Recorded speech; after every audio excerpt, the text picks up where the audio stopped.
Faltan los...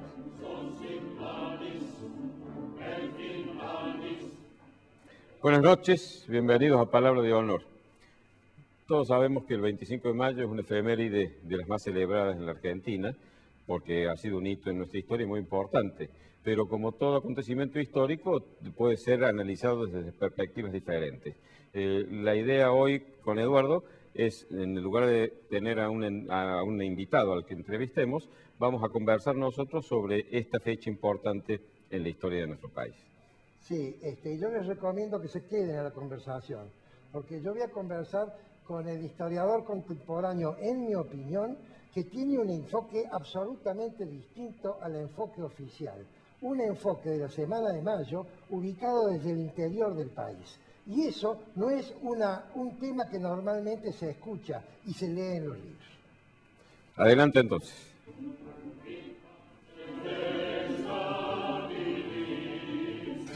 ¿Dónde me siento?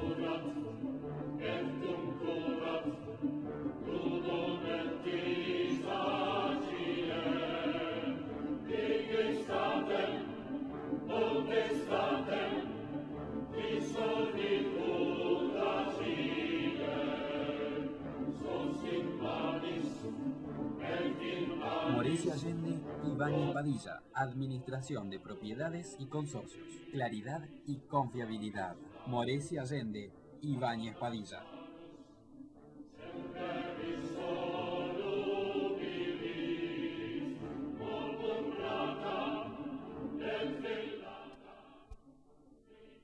Nacional, yo les cuento que los que más me gustan, los que realmente transmiten mi pensamiento con una claridad increíble son los 16, 17, 18 y 19.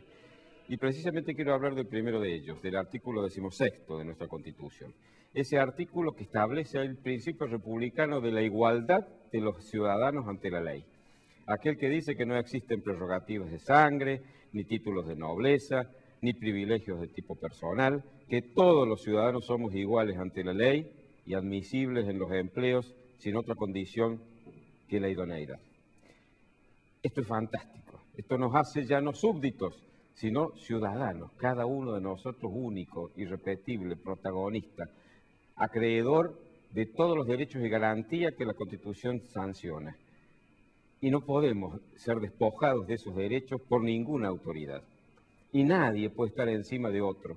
Podrá estar encima en la jerarquía del cargo que ocupan, pero como ciudadanos somos todos absolutamente iguales. Y por eso el voto de cada uno de nosotros vale igual. El voto del presidente de la nación y el voto del más humilde de los ciudadanos.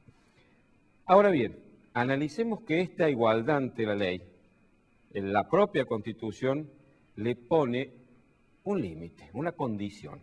Dice que seremos admisibles en los empleos, obviamente está hablando de los empleos públicos, porque en los empleos privados la Constitución no tiene nada que definir, sin otra condición que la idoneidad. Es decir, hay que ser idóneo, hay que estar capacitado para el desempeño de un cargo público. Obviamente, el ministro de Economía de la Nación no puede ser analfabeto, y ningún ministro puede ser analfabeto, ni un presidente, ni un gobernador, tampoco debe serlo un legislador. Esa es la idoneidad que la Constitución nos pide. Es decir, estar capacitado para ejercer el cargo que se ocupa. Eso es válido para cualquier empleo público, pero mucho más cuando son empleos de jerarquía, cuando en sus manos está la conducción de una provincia, de una ciudad, de la nación entera. Y la pregunta que yo me formulo, ¿elegimos realmente por idoneidad a nuestros gobernantes? Cuando nos proponen las fórmulas de gobierno, ¿realmente las candidaturas han sido seleccionadas a través de la idoneidad de los candidatos? Yo diría que últimamente en la Argentina la cosa no es tan así. La banalización de la política, lo que se llama la farandulización de la política, ha empezado ya hace muchos años y tuvo su pico más importante con la presidencia de Carlos Saúl Menem. Menem fue un hombre que buscaba a los candidatos por su popularidad, no por su capacidad. Lo cual no significa que no fueran capaces. Cuidado, yo no voy a ponerme a juzgar la capacidad de nadie. A lo que voy es que la razón por la cual se ponían los candidatos no era porque fueran más capaces para desempeñar mejor en beneficio de todos, para el bien común, un cargo, sino porque eran populares y ayudaban a ganar una elección. Y así fue que llegaron a la gobernación de Tucumán, Palito Ortega, porque era un cantor exitoso, popular. Llegó Carlos Reutemann a la gobernación de Santa Fe porque era un corredor de automóvil también exitoso. Llegó Scioli a la gobernación, primero creo que, no me acuerdo, fue vicepresidente, porque era un corredor de lanchas también exitoso. Y esto luego se fue extendiendo. Primero el peronismo, por supuesto, lo tomó. El peronismo es un proyecto de poder que no suele mostrar demasiados reparos éticos ni demasiados reparos formales, y entonces, como había dado resultado, lo tomó. Pero ya excede incluso al propio peronismo, porque llega a otros partidos también. Por ejemplo, hemos visto que el PRO lleva de candidato a gobernador de Santa Fe a Miguel del Cel, un hombre cuya persona no merece para mí ninguna objeción, no tengo nada contra él, debe ser un hombre capacísimo, debe ser un hombre honrado y una buena persona. Pero me pregunto, ¿realmente para ese cargo de gobernador está preparado? Los videos de propaganda que he visto me dejan dudas en realidad, porque es un hombre que muestra una faceta que está bien, él es un humorista, se dedica a hacer broma y a hacer reír a la gente, pero el papel de gobernador es otro. Y me parece que en los spots publicitarios el hombre muestra no el gobernador que la gente espera ver en él, sino el humorista que todos conocen. Entonces, con groserías, con cosas de dudoso buen gusto, no dice nada trascendente, nada importante de lo que va a ser su gestión, sino que hace bromas. Bueno, obviamente que no es el único. Nosotros tenemos aquí en Córdoba, tenemos casos, lo hemos tenido, por ejemplo, hemos tenido de vicegobernador de la provincia a Pichi Campana, un excelente jugador de básquet, pero que no sabemos que se capacitara en otra cosa que no fuera jugar bien el básquet, y quizás alguna otra, pero no sé si estaba capacitado, si eso lo hacía idóneo para ser vicegobernador y eventualmente gobernador. Ahora, el candidato a gobernador del oficialismo, digamos, del peronismo kirchnerista, aunque no me gusta estos ismos con nombre propio, que es Eduardo Castelo, lleva de candidato a vicegobernador a otro humorista, Cacho Bonaventura. Divertido, a mí me encanta ir al teatro a verlo, me hace reír, pero yo no quiero que si gana el candidato a gobernador, a Castelo, y le pasa algo, si el gobernador es Cacho Bonaventura, yo no quiero un gobernador que nos haga reír, quiero un gobernador que tenga capacidad para gobernar y administrar bien la provincia. Entonces, me preocupan estas cosas, porque creo que las cosas no se manejan de esta manera. Reitero, no tengo nada que objetarles desde el punto de vista de su moral, de su conducta, de su hombría de bien. Nada, absolutamente nada. Pero sí pongo en duda si se los ha elegido para ocupar esa candidatura en función de su capacidad o de su popularidad. Porque si de popularidad se trata, hay muchísima gente muy popular, pero no por eso van a ser buenos gobernantes. Tampoco es garantía de que quien esté preparado lo sea. Hemos conocido más de un gobernante y nos hemos sufrido que siendo personas capacitadas no han sido buenos gobernantes. Por supuesto, nadie tiene la garantía o nos puede dar la garantía de que va a gobernar bien. Pero aquel que ostensiblemente no está preparado, no está capacitado para ello, ya tiene de salida nomás una cápita y diminución. Entonces, no es razonable que se privilegie el éxito electoral por encima del éxito de gobierno.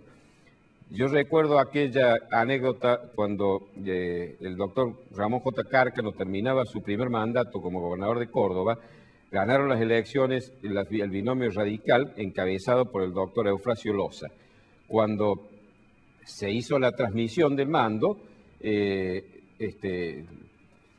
a Cárcano obviamente cumplió con la formalidad de buena educación de desearle al doctor Loza éxito en su gestión. Y le dijo, habéis triunfado en las elecciones, os toca ahora triunfar en el gobierno. Son dos cosas distintas. Ganar una elección no es ser buen político, porque si ser buen político es saber juntar votos, hay muchos juntadores de votos que no le hacen bien al pueblo. recuperemos la importancia de la palabra política como la ciencia y el arte destinados a servir el bien común y no a ganar elecciones.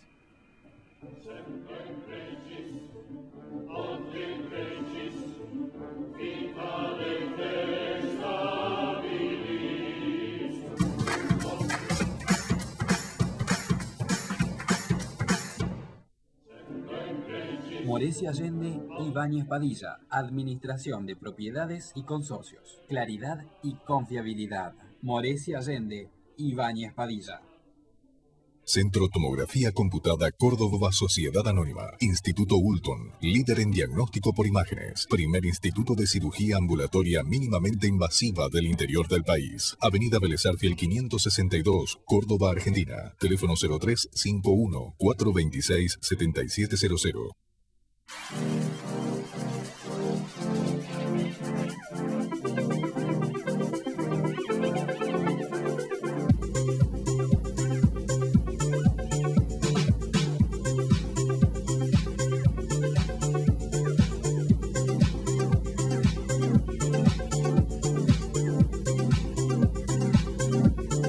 AutoCity. Los autos evolucionan. El lugar donde encontrarlos también. Maluf y Asociados, Desarrollos Inmobiliarios Integrales, 40 años, desarrollando emprendimientos de calidad. Obispo Salguero, 775, Planta Baja, Nueva Córdoba. Teléfono 0351-460-2381.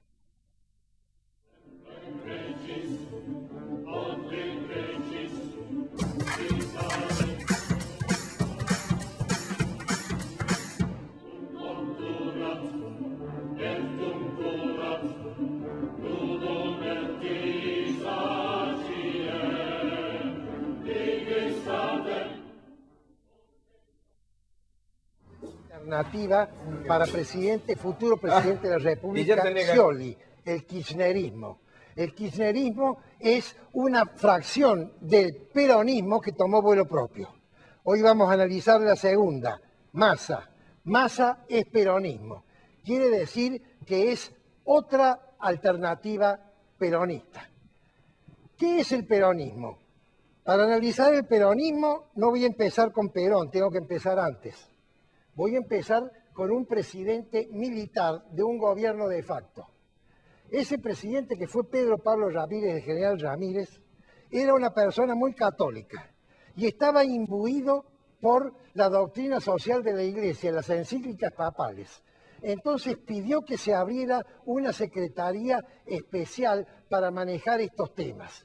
Y ese secretario fue el secretario de Guerra, que era el secretario del ministro Farrell, y fue el entonces coronel Perón, que conservó la Secretaría de Guerra.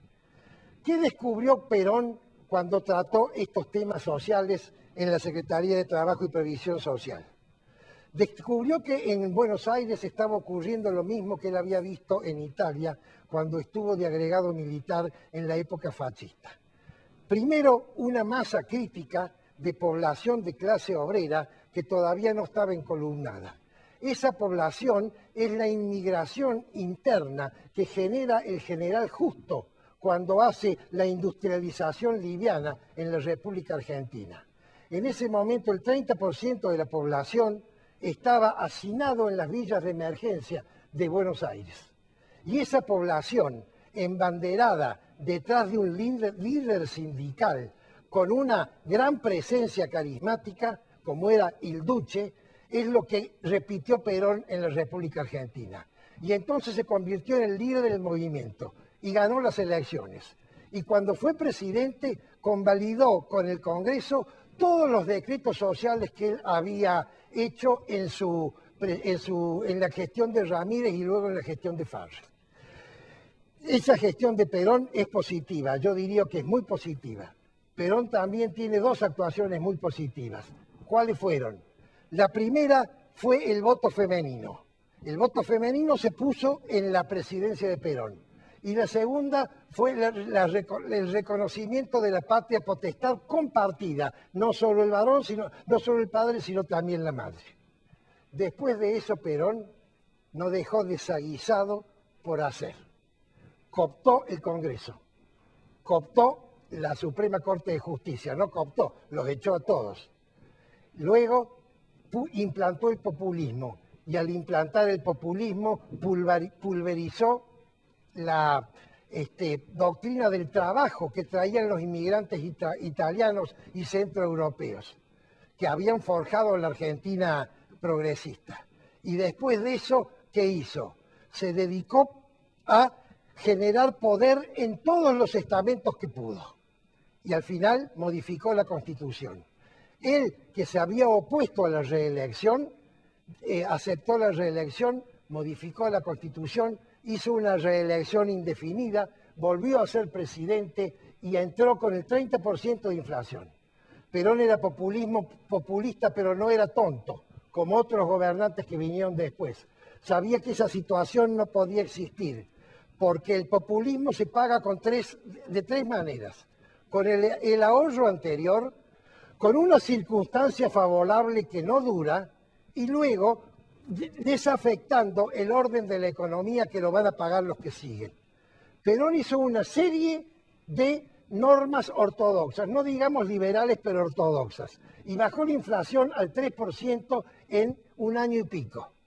Pero después de eso se produjo un crack en su personalidad, creo yo. Ya había muerto la Eva, y cuando murió Juancito Duarte, que no se sabe si fue asesinado o si murió o se suicidó, no se sabe si se suicidó o si fue suicidado, para hablar en términos contemporáneos.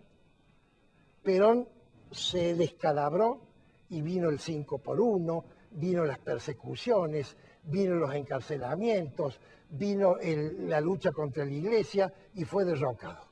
Y entonces viene la tercera etapa peronista, el Perón del exilio. El Perón convertido por la Revolución del 55 en el héroe de la resistencia. En esa etapa peronista, Perón pacta con los montoneros. ¿Por qué? Porque Perón decía que era lícito luchar contra el tirano. Y es lícito luchar contra el tirano, pero no con medios ilícitos, con medios ilegales. Y entonces Perón lo que hizo es pactar con aquellos que tenían utilizaban medios ilegales. ¿Cuál es la próxima etapa peronista? La próxima etapa peronista es el tío Cámpora. Perón no podía ser candidato porque le pusieron una triquiñuela que él no quiso aceptar. Entonces lo pone a Cámpora como presidente. Cámpora al gobierno, Perón al poder. Distorsionó la República. La República tiene como autoridad máxima un presidente. Aquí había una supraautoridad. El presidente de la República y encima Juan Domingo Perón. Cámpora, que ya estaba viejo, firmó, lo primero que hizo cuando fue presidente en el primer minuto, fue firmar la apertura de todas las cárceles, salieron todos los guerrilleros que estaban presos y rompió los expedientes de todos ellos. No hubo más pruebas. Perón, indignado desde España, lo manda a llamar, se vuelve con él en el avión, se hace presidente él y entonces es la siguiente etapa peronista. La tercera presidencia de Perón. Perón volvió sabio, dicen algunos. Yo creo que no. Perón volvió moribundo, Perón se moría. Lo dijo su médico en Europa. Usted se muere si acepta la presidencia. Vino a Argentina, habló con Matera, reunión de médicos, junta. Usted se muere si acepta la presidencia. La aceptó lo mismo. Yo creo que hizo bien porque era la reivindicación histórica. Pero entonces la elección del vicepresidente era fundamental. ¿A quién eligió Perón? A una persona que era bailarina de cabaret. No tiene nada de malo ser bailarino de cabaret. A mí me encantan las bailarinas de cabaret. Lo que pasa es que esta señora no tenía 2 neuronas. Y entonces una persona sin neuronas no puede ser vicepresidente de la República de un presidente que sabía que se iba a morir. Prudencio habló de la idoneidad hace un ratito. Perón se murió. Isabelita subió al poder y llevó la Argentina a la debacle.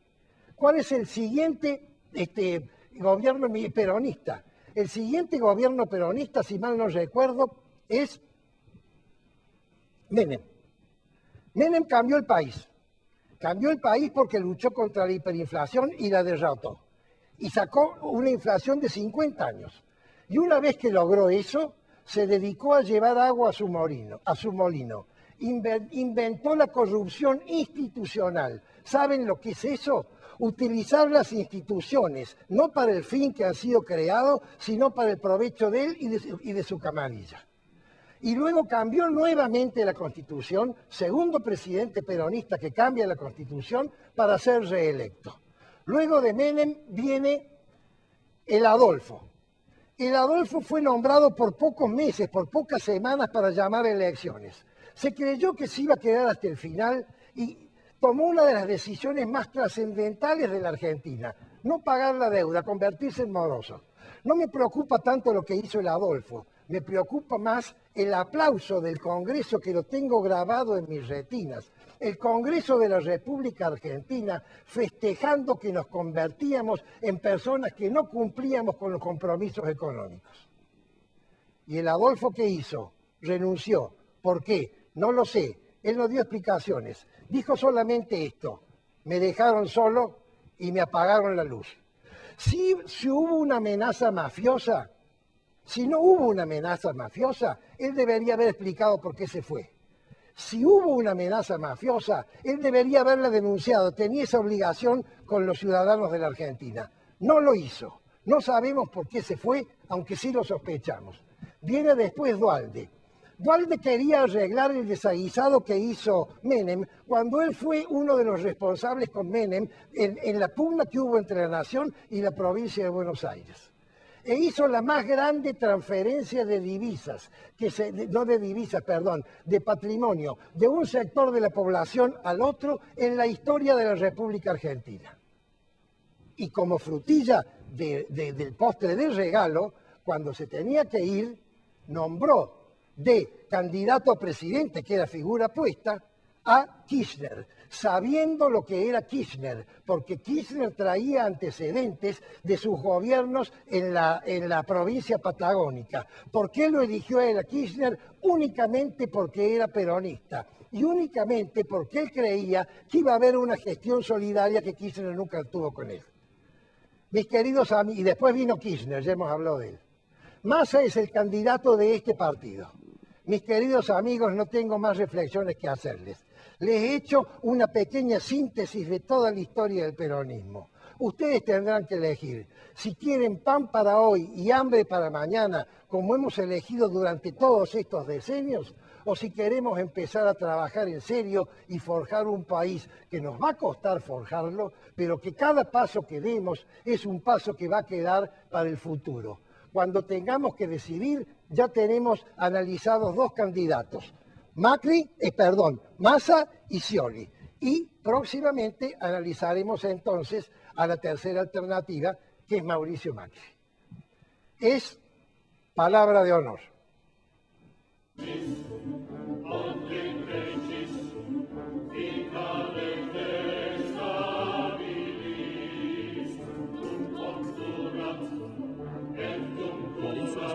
Ibáñez Padilla, Administración de Propiedades y Consorcios. Claridad y confiabilidad. Moresi Allende, Ibáñez Padilla.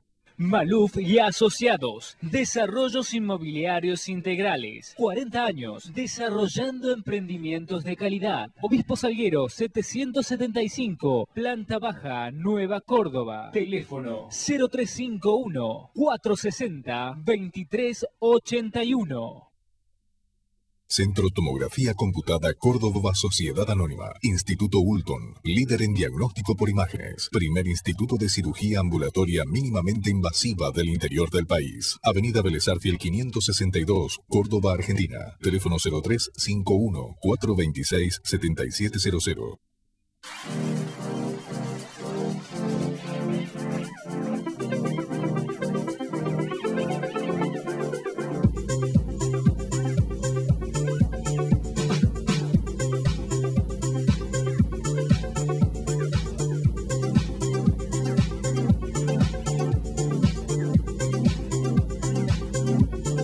Autocity. Los autos evolucionan. El lugar donde encontrarlos también.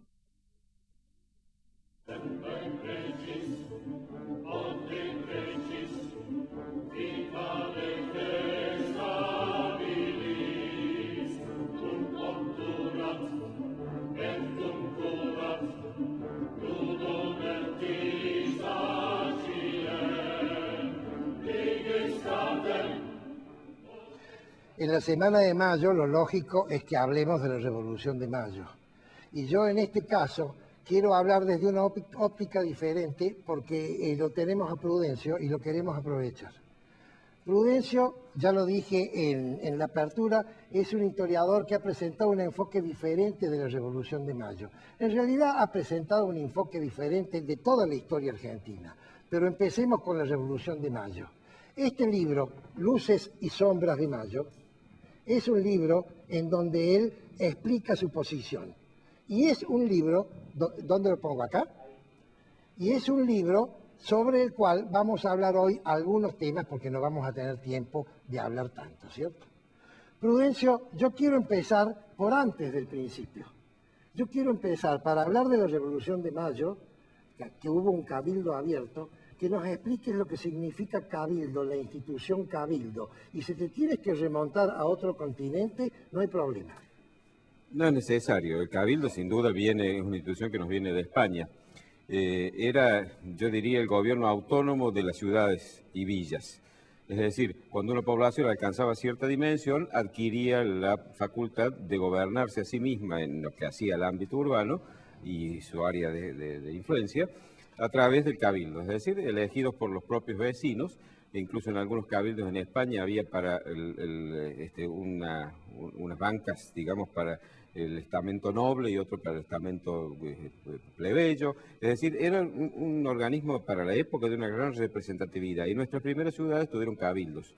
Los cabildos se elegían, cada cabildo una vez al año elegía sus sucesores, de manera que era una forma, obviamente un poco precaria, pero forma de democracia al fin y al cabo. Mandatos anuales. Mandatos anuales. Había también algunos cargos perpetuos, pero era la excepción. ¿Y era una suerte de poder legislativo o también tenía funciones ejecutivas? Es que en esa época no había diferenciación de poderes por la actividad. Tenía algunas facultades, podría dictar normas de lo que hoy llamaríamos ordenanzas para la vida urbana, y también para la vida de frontera, porque era la ciudad y su jurisdicción, más vale diríamos la provincia. Y por supuesto ejecutaba también esas propias decisiones y además tenía facultades judiciales. Los alcaldes en Córdoba y en todas las ciudades argentinas eran dos, el primer voto y el segundo voto eran jueces de primera instancia en lo civil y en lo penal. ¿Qué pasaba con el cabildo y el gobernador intendente o el virrey? ¿Había conflicto? ¿Había subordinación? ¿Eran andariveles que no se tocaban? No, sí se tocaban porque el gobernador y el virrey eran dos instancias superiores para todas las decisiones del cabildo. Era una organización vertical, era una monarquía, no era una república. El cabildo estaba subordinado al gobernador. Sí, en muchos aspectos. Había otros en que no, pero y el cabildo se hacía respetar. Y a veces generaba conflictos, pero las relaciones han sido variables, en algunos casos han sido buenas, cordiales y en otras no. Como siempre. Pasemos al segundo punto. Pero el cabildo abierto, me preguntaste vos. No, quiero llegar aquí, voy más lentamente. Bueno. Pasemos al segundo punto. Quiero que digas dos palabras sobre la farsa de Bayona. Bueno, cómo no. La monarquía española, la Casa Real española, había entrado en una gran decadencia. Carlos IV era un monarca muy incapacitado. La idoneidad de la que hablábamos vos y yo antes, evidentemente no la conocía Carlos IV. Bueno, pero era monarquía. Era monarquía, ese es el problema de la monarquía. Cuando el rey es bueno, todo es más rápido, no tiene que consultar a nadie, pero cuando te sale malo, hay que terminar cortándole la cabeza como hacían los ingleses y también los franceses. Carlos IV era un hombre que estaba manejado por válidos o por gente que él delegaba el poder y gobernaban por él, y el último fue el amante de su mujer, Godoy. El pueblo estaba cansado de eso, no quería un rey que fuera un hombre así, y se produjo una revolución que fue el motín de Aranjuez. Hubo una serie de conflictos y en ese momento Francia, Napoleón concretamente, que se había convertido en emperador de Francia, entró en guerra con Portugal. Entonces pidió permiso para cruzar por España. Carlos IV y Godoy se lo dieron, pero resulta que no cruzó por España, se apropió de España. Y entonces hizo toda una maniobra para que Carlos IV abdicara en favor de su hijo Fernando y Fernando abdicara en favor de Napoleón, que a su vez nombró a su hermano Luis Bonaparte como rey de España. Llamado Pepe Botella. ¿Por qué? No sé, parece que porque era un poco adicto a ciertas botellas de contenido alcohólico. Bueno, parecido a ciertos generales creo de la última guerra que hemos tenido. Bueno, hablame un poquito ahora, yo voy dando pasos para ir ubicando a la gente, ¿cierto? háblame un poquito ahora que ya España se quedó sin rey, porque estaban en Bayona los dos reyes, si había duda de uno o de otro. Háblame un poquito de las juntas de las ciudades españolas. Claro, ahí se empezó a aplicar un principio de los escolásticos españoles, un principio del siglo XVI de un sacerdote jesuita, el padre Francisco Suárez, que le cayó muy mal a los monarcas absolutos porque él cuestionaba la monarquía absoluta. Ella se basaba en que la autoridad venía de Dios al monarca y el pueblo tenía que someterse porque el monarca era el ungido por Dios. El padre Suárez dijo, no, la autoridad viene de Dios, pero va al pueblo, y el pueblo la deposita en el monarca, con un contrato que se llamaba el pacto subdectionis, es decir, el pacto de sujeción, que establecía límites de uno y otro lado. El rey no podía avanzar sobre los ciertos derechos de los ciudadanos, no podía atacar sus libertades, pero el pueblo no podía derrocar al monarca, salvo que se deviniera un tirano, o de lo contrario que quedara vacante. En ese caso volvía la autoridad al pueblo y el pueblo la depositaba en otro gobernante. Aplicando esa teoría se crearon en las distintas ciudades, las más importantes de España, juntas que, estando vacante el trono, porque no lo reconocían a José Bonaparte, entonces crearon juntas que, mientras durara el cautiverio del rey, iban a ocuparse de reemplazarlos. Y luego todas esas juntas se reunieron en una junta general en Sevilla, que después, por el avance francés, se fue primero en Aranjuez, después a Sevilla, después a Cádiz y después a la isla de León. Isla que yo nunca la vi, porque es una isla que está unida al continente. Sí, no es isla, exactamente. Bueno, pero yo quiero hacerte una consideración. ¿Te llama la atención que esta novedosísima teoría del padre Francisco Suárez, porque cambiaba la configuración de poder de la historia del mundo, de siglos de historia? Así es. ¿Haya sido un jesuita?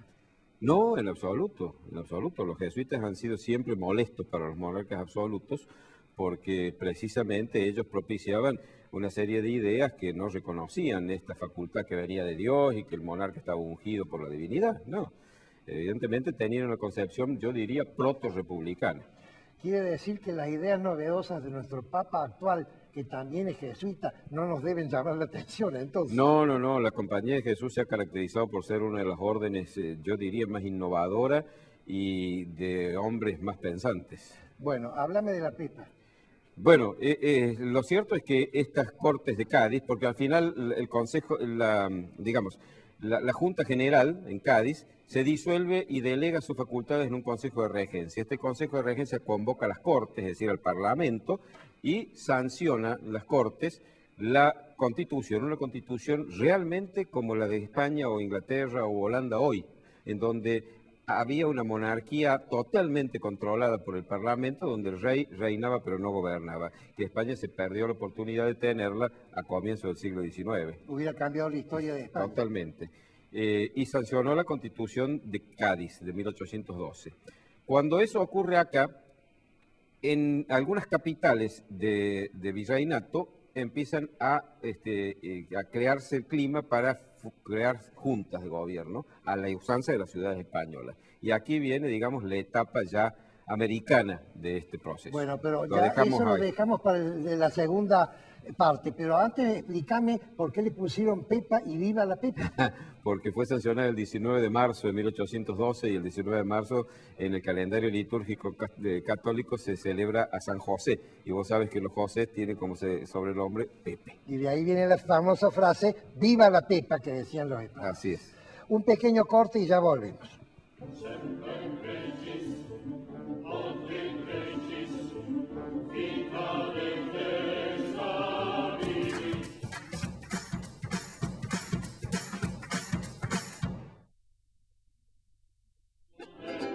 Ahora comprar tu auto es una experiencia única. Llegó AutoCity, un nuevo espacio con 0 kilómetros, usados, pista de prueba y área de servicios. AutoCity, los autos evolucionan. El lugar donde encontrarlos también.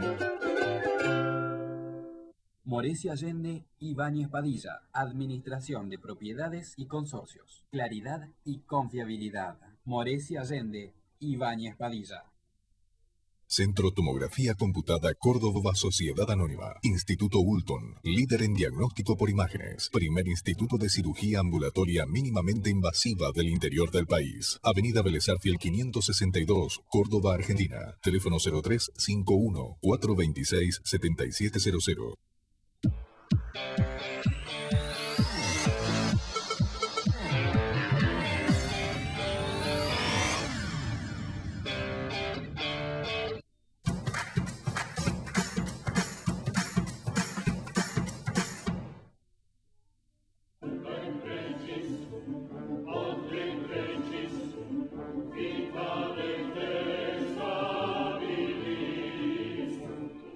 Bueno, ahora ya entramos, Prudencio, en América, en el Virreinato del Río de la Plata.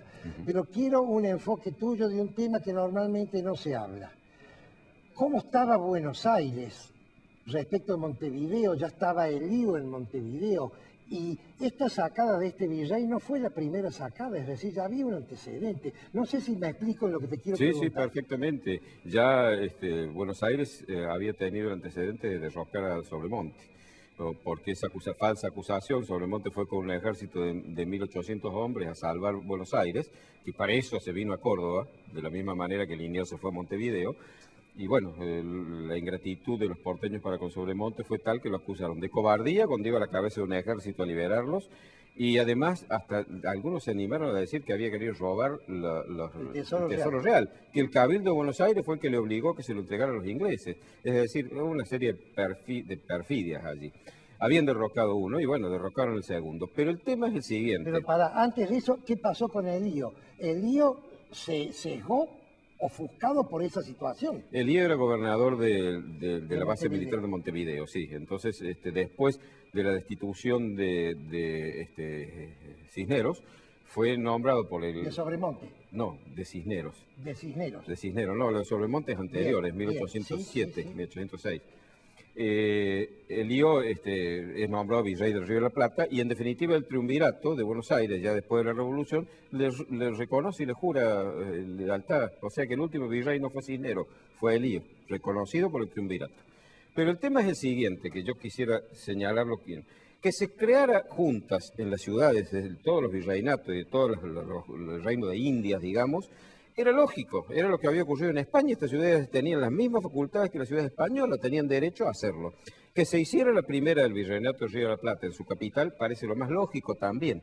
El problema es que, a diferencia de las ciudades españolas que se juntaron para hacer una junta general, Buenos Aires pretendió que su junta, que se hizo además a través de un golpe de Estado militar, clarísimo, en nombre del rey, siempre jurando lealtad a Fernando VII, pretendió hacerse cargo del dominio de todo el virreinato y pidió a las ciudades que mandaran 2 diputados o un diputado, bueno, cuando ellos tenían 9. No te apures. Quiero hacer hincapié en lo que dijiste, golpe militar. Sí. Saavedra era el comandante del cuerpo más poderoso de Buenos Aires. Sí. Es decir, Saavedra estaba ahí por algo. Sí. ¿El golpe fue más militar que civil entonces? Sí, civil en el sentido de que hicieron que fuera el Cabildo, a través de la presión, el que tomara la decisión de derrocar al virrey y designar una junta en su reemplazo. O sea, por eso digo que fue cívico-militar. Siempre la fuerza la tienen los militares. Y los civiles que participan legitiman, entre comillas, la decisión de los militares. Siempre ha sido así. Bueno, y háblame ahora de la constitución de la Junta, antes que veamos qué pasó con las provincias. En la Junta se formaron 2 bandos, dos frentes, en la primera Junta. Sí. Se formaron 2 frentes. Me gustaría que hables un poco de Castelli y de Moreno y de su posición. Eso ya es más la interna de la propia Junta, no sé si es lo más importante. Evidentemente había un enfrentamiento de orden personal entre Saavedra y Moreno, y cada uno tenía un grupo que lo apoyaba. Saavedra para mí era un hombre de convicciones más democráticas y yo diría hasta más republicanas, mientras que Moreno era un hombre que era un jacobino, es decir, un fanático sanguinario que quiso decapitar a todo el Cabildo de Buenos Aires, hizo asesinar a Liniers y a toda su gente, a todos los que lo acompañaron, en el Potosí a Sanz, a Nieto, a Córdoba. Es decir, hizo un plan de operaciones que era terrible, hay que cortar cabezas, verter sangre y sembrar el terror. le daba instrucciones a Castelli cuando fue al Alto Perú, después de la victoria debe sembrar el terror entre los enemigos. Ahora, ¿por qué decís que esas dos posiciones no eran lo más importante? Para mí era lo fundamental. De lo que vino después. Lo que pasa es que antes de eso yo tendría que decir lo siguiente. Ah, bueno, bien. ¿Cuál fue la razón que invocaron para invadir el resto de las ciudades que no quisieron aceptar la pata porteña encima de ellos? Casi todas las capitales de gobernación. La palabra Montevideo, Córdoba, Asunción, los paraguayos se declararon independientes en 1811, o sea que estos venían en nombre de Fernando VII y estos no querían que viniera en nombre de Fernando VII y menos a dominarlo. Bueno, ¿por qué fue todo esto? Porque en el fondo no querían aceptar el Consejo de Regencia. Y el Consejo de Regencia era lo más liberal que había habido en España hasta ese momento. Habían jurado fidelidad a la Junta de Sevilla, pero al Consejo de Regencia que sanciona una constitución que decía: los reinos de Indias tienen los mismos derechos que todas las ciudades españolas. Son provincias españolas, aunque estén en otro continente, y todas tienen derecho y representación. Convocan a que cada ciudad mande sus representantes a las Cortes. Córdoba el nombre Aldeán Funes, que no alcanza a asumir por estos episodios. ¿Y por qué la Junta de Buenos Aires no reconoce esto? ¿Cómo puede hablar de una Junta liberal cuando no reconoce a la institución que justamente había hecho sancionar la Constitución liberal? Entonces, casi diríamos que era absolutista. Y si lo apoyaba Fernando VII, todo era loas a nuestro amado monarca y a nuestro amado Fernando, etc. Ahora, ¿cómo Moreno y Castelli le tuercen la mano a Saavedra y a Belgrano en ese tema, en el tema de clamor, por ejemplo? No lo sé, no habría que entrar en la conciencia de cada uno de ellos y ver qué ocurrió. Lo cierto es que Moreno durante un tiempo hizo prevalecer ese criterio sanguinario hasta que los otros dijeron basta, hasta que hemos llegado. Yo he sido director de muchas sociedades anónimas del Grupo Corsemar y los directorios son cuerpos colegiados. Y en los cuerpos colegiados no es una votación democrática, sino que prima normalmente la posición de la persona que tiene más ímpetu, más personalidad. Quizás sea por eso. Y quizás lo sería Moreno, es probable. Lo cierto es que la fuerza la tenía Saavedra. Y sin embargo, Moreno pudo imponer muchas cosas. Saavedra se le plantó cuando él quiso fusilar a todos los miembros del Cabildo de Buenos Aires. Pero antes de eso, me quiero parar en clamor un minuto. Vos sos genealogista, además de... Me gusta la historia desde todas sus perspectivas, la genealogía y historia familiar. ¿Conocés algún descendiente vivo de integrante de la palabra clamor? ¿Vos querés que diga que lo sos vos? Bueno, explicalo. Eduardo desciende del doctor Victorino Rodríguez, la R de clamor. ¿Cuarto abuelo tuyo? Sí. Ajá.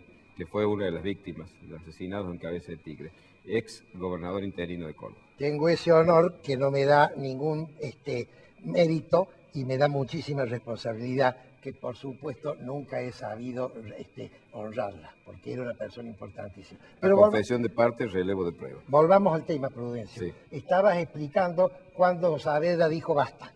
Le dijo basta a Moreno. Bueno, cuando le dijo que había que fusilar a todos los miembros del Cabildo porque no respondían a sus mandatos, Saavedra le dijo: mire, usted haga lo que quiera y firme lo que quiera, las armas las tengo yo y eso no se va a ejecutar mientras yo tenga las armas. Y no se hizo. Lo quiso ejecutar también al virrey, que se mostró durante todo ese proceso como un hombre razonable. Él convocó el Cabildo abierto, aceptó que ser destituido.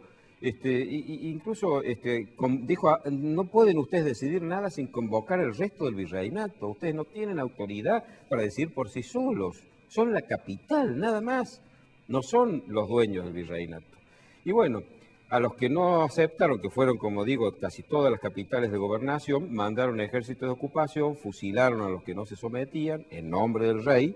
El decreto que hace fusilar a Liniers, Rodríguez, etc. Lamentablemente el único que no firma es Alberti, que era sacerdote y no quiere firmar eso, pero firman los demás. Y dice: en nombre de los sagrados derechos de nuestro monarca, don Fernando VII. Y bueno, imponen gobiernos títeres, y de ahí en más se genera una guerra civil, porque el siglo XIX es una guerra civil. Van llegando los representantes de las provincias a Buenos Aires y Moreno una vez más quiere distorsionar lo que se había planteado, mandándolos a una junta consultiva. Así es. Cuando se han logrado imponer por la fuerza en todo el virreinato, las ciudades empiezan a nombrar sus diputados. Los diputados van a Buenos Aires, se los invita a que vayan a incorporarse a la Junta en el momento en que llegaran. Y resulta que pasan meses y Moreno no los dejaba incorporarse. Hasta que llega un momento que acuerdan con Saavedra, sobre todo el de Anfunes y Saavedra, el de Anfunes es el representante de Córdoba, y en diciembre de 1810 se hace, los incorporan de hechos, contra la voluntad de Moreno, se hace una votación si debían formar parte de la Junta, y bueno, votan todos a favor, menos Moreno y Castelli. Y entonces se retira. Y ahí Moreno. se crea la Junta Grande. Nos están pidiendo un corte, Prudencio. ¿Pero ya terminamos o No, queda después? No, ¿Ya terminamos? no. Ah, bueno, no. entonces... Queda un tercer bloque. Bueno, perfecto.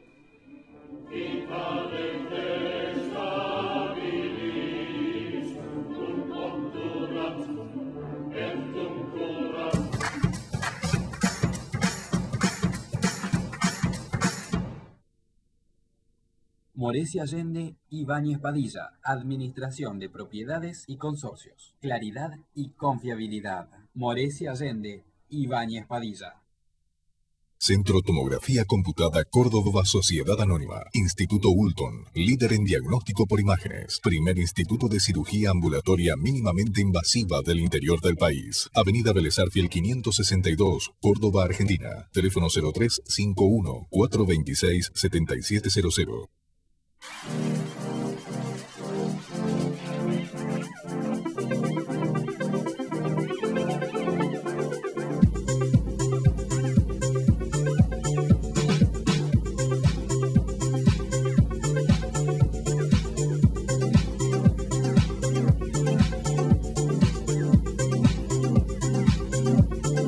AutoCity. Los autos evolucionan. El lugar donde encontrarlos también. Maluf y Asociados, Desarrollos Inmobiliarios Integrales, 40 años, desarrollando emprendimientos de calidad. Obispo Salguero, 775, Planta Baja, Nueva Córdoba. Teléfono 0351 460 2381.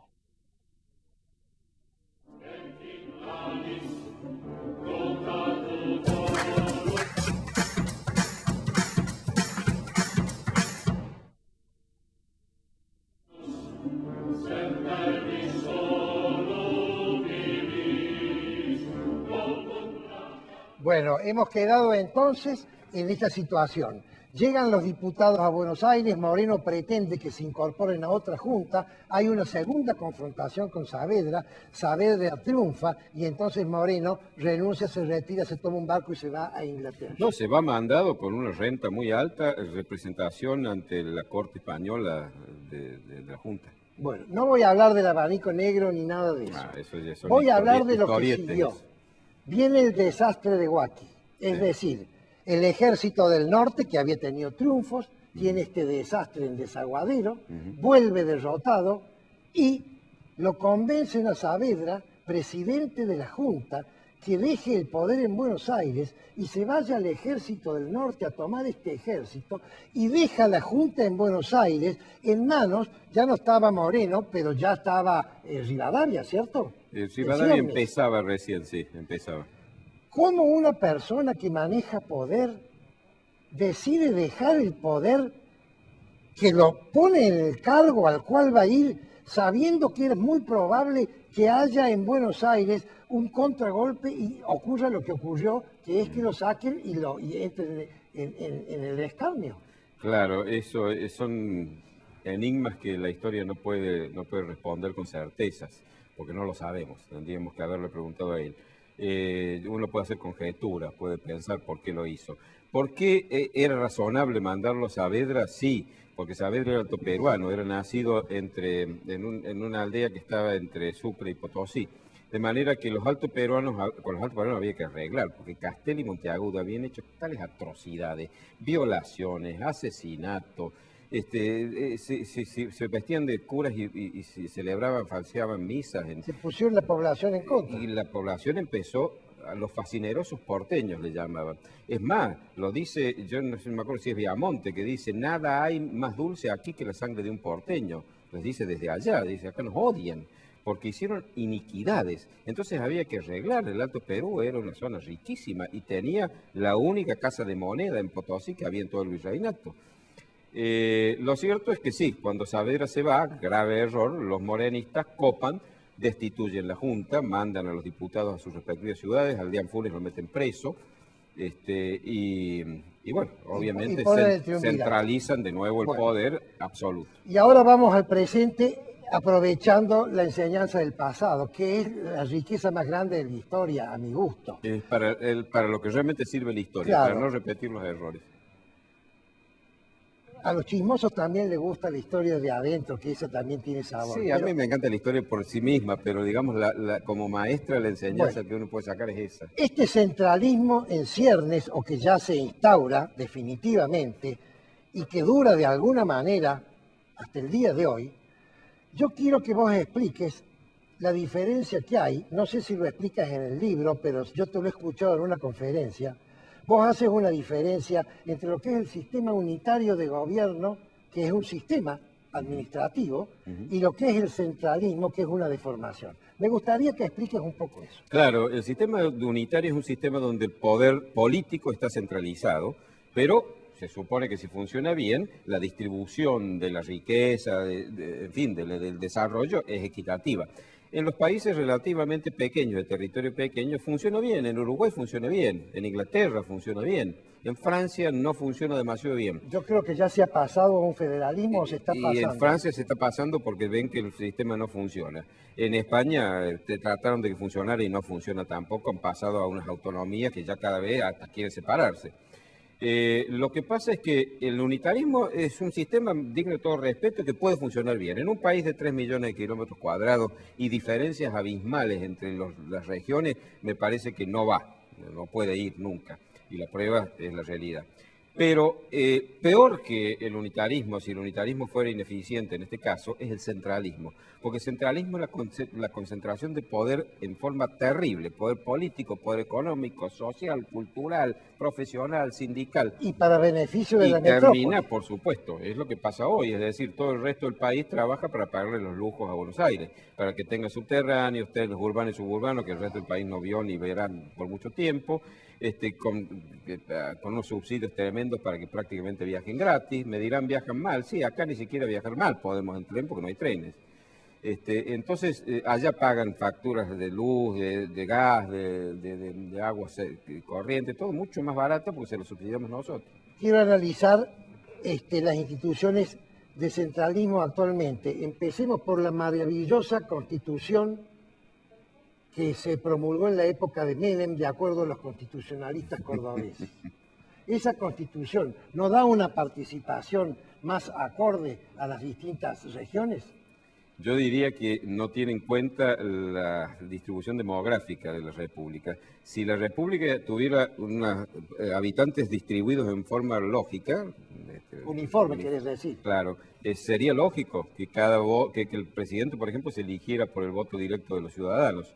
Pero habida cuenta que el 40% de la población está en un espacio pequeño del mapa y ahí está concentrado todo el poder y está además la capital política, entonces eso hace que ¿cómo le llaman ellos los departamentos? Un partido de los alrededores de Buenos Aires, ¿cómo es el nombre que han inventado? El conurbano, tenga más influencia electoral en la elección del presidente que varias provincias juntas, La Rioja, Catamarca, por ejemplo, La Matanza. Bueno, eso es la parte política. Vamos a la parte tributaria. ¿Cuál es la situación tributaria actual de la República Argentina? Eso sería interesante recordar que en 1853 se sancionó la Constitución Federal.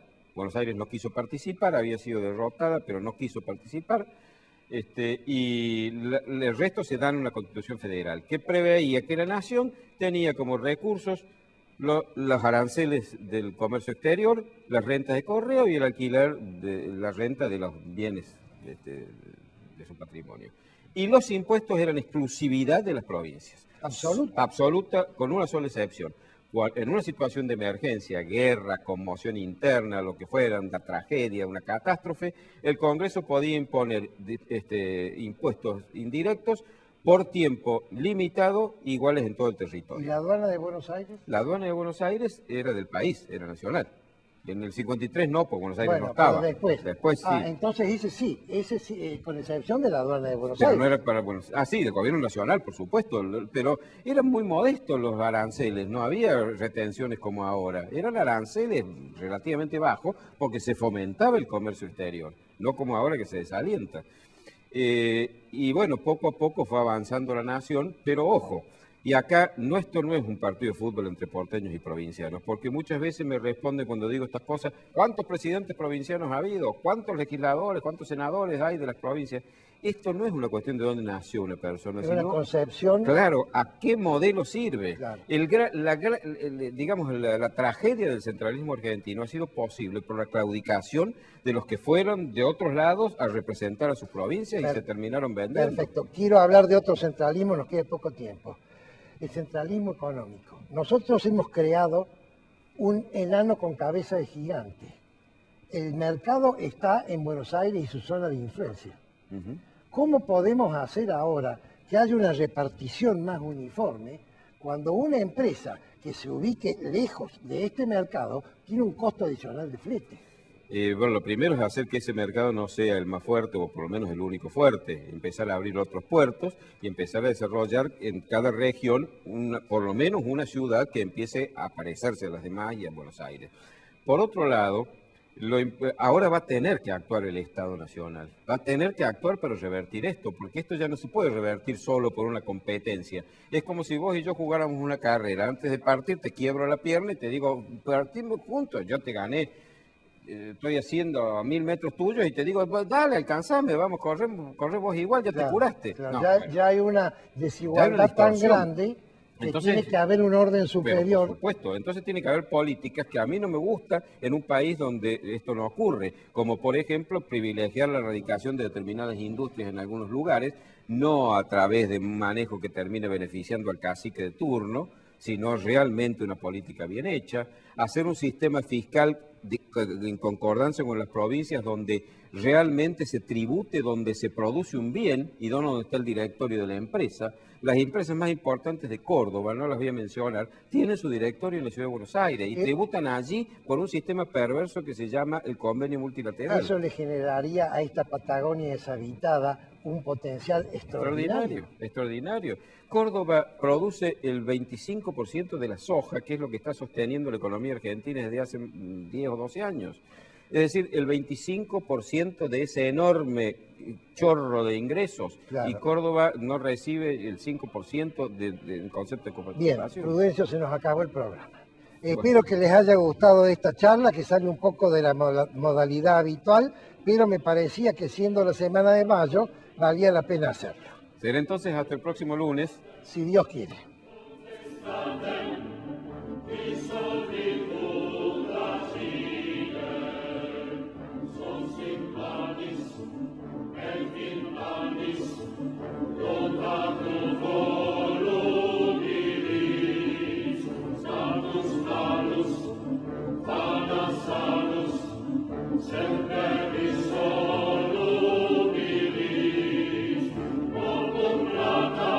Morecia Allende y Ibáñez Padilla, Administración de Propiedades y Consorcios, Claridad y Confiabilidad. Morecia Allende y Ibáñez Padilla.